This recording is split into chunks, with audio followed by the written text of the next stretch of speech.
Welcome back to part 2 of building a comfortable wooden chair. Last time we established very basic measurements for our chair. I hope you built a prototype version 1 according to your measurements.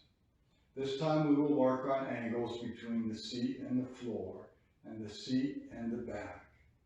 We will modify prototype version 1 to create version 2.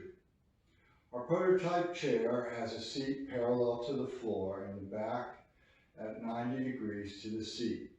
This works for a dining room chair where you are sitting at a table, but seldom will you sit at such a chair for hours. We can increase the comfort of the chair by changing the angle between the seat and the floor. For an Adirondack type chair, a chair designed for relaxation, an angle of about 15 degrees tends to be comfortable.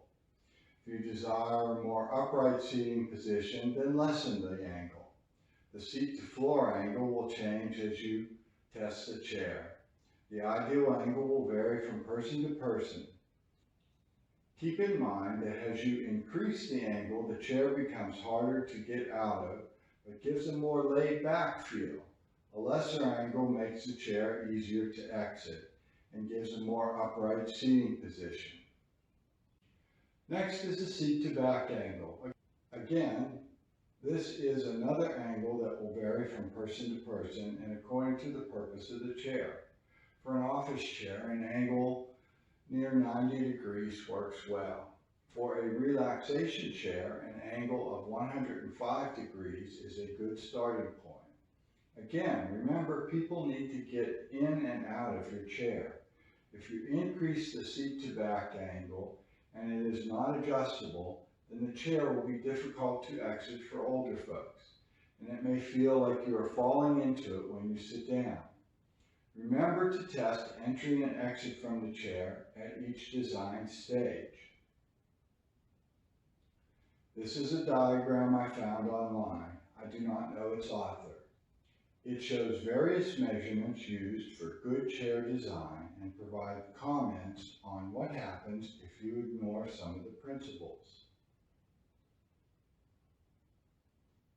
So first, figure out a best guess for a seat to back angle.